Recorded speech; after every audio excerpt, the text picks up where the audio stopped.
प्रिय दर्शकगण, सादर नमस्ते।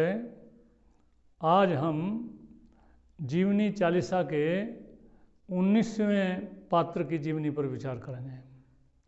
आज पात्र थोड़े हट करके हैं, आपने नहीं सुना होगा। थोड़े हम भारत से बाहर भी चलें ताकि हमें जानकारी हो कि बाहर का दर्शन, बाहर का अध्यात्म, बाहर का चिंतन कैसा है।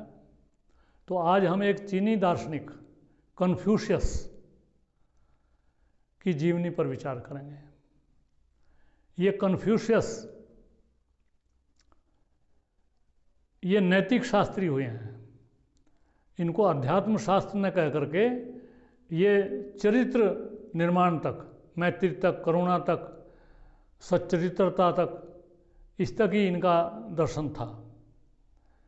और ये लगभग बुद्ध के, वैसे तो सही समय नहीं पता है, अंदाजा ही है, लगभग बुद्ध के समय में ये पैदा हुए, 2500 साल पहले।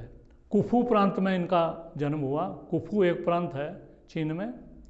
और उस समय में चीन में बहुत लड़ाइयाँ चल रही थी, छोटे छोटे राज्य थे और लड़ाई होती रहती थी। ऐसे भारत की तरह से अब तो चीन इकट्ठा हो गया, पहले छोटे छोटे राजा होते थे और उनमें लड़ाई हो रही थी।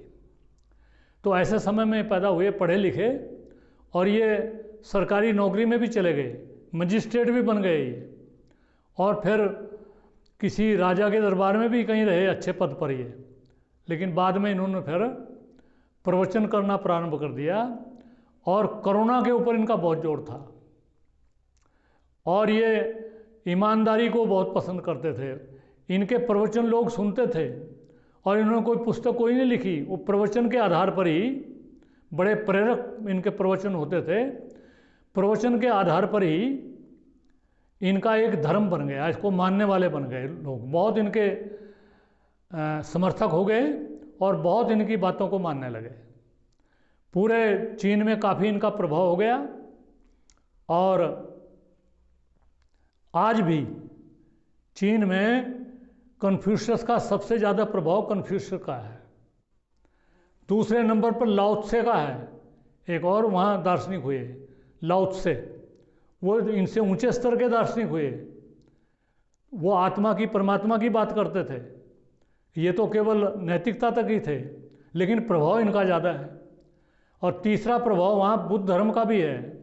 यहाँ से बुद्ध धर्म भी, वहाँ ह्यूनसांग यहाँ आया, 10 साल यहाँ रहा और नालंदा में रह करके वो बुद्ध धर्म के बारे में उसने सीखा और जाकर उसने प्रचार किया।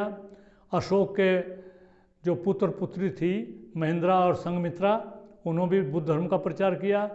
तो चाइना में अब सबसे बड़ा जो वहाँ धर्म है, वैसे तो कम्युनिस्टों ने सारे धर्म समाप्त कर दिए, नास्तिकता का उन्होंने प्रभाव पैदा कर दिया, लेकिन फिर भी उनके प्रयास के बावजूद भी अब वहाँ कन्फ्यूशियस को मानने वाले भी हैं, लाओ त्से को मानने वाले भी हैं और बुद्ध धर्म को मानने वाले भी हैं। मंदिर भी चल रहे हैं और कन्फ्यूशियस के भी मंदिर चल रहे हैं। तो कन्फ्यूशियस ये दार्शनिक हुए 2500 साल पहले दार्शनिक हुए वहाँ के पहले दार्शनिक हुए। भारत का तो कह ही नहीं सकते पहला कौन हुआ।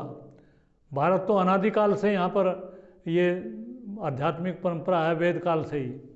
यहाँ तो ब्रह्मा से लेकर के और महर्षि व्यास तक और आगे महर्षि दयानंद तक और अब तक ये बहुत बड़ी परंपरा है। लेकिन चीन पर कन्फ्यूशियस का बहुत प्रभाव है और अब भी है। इतना ही इस महान पुरुष के संबंध में, कन्फ्यूशियस के संबंध में जो चीनी दार्शनिक हुए हैं, बताना पर्याप्त है। इति ओम शम नमस्ते।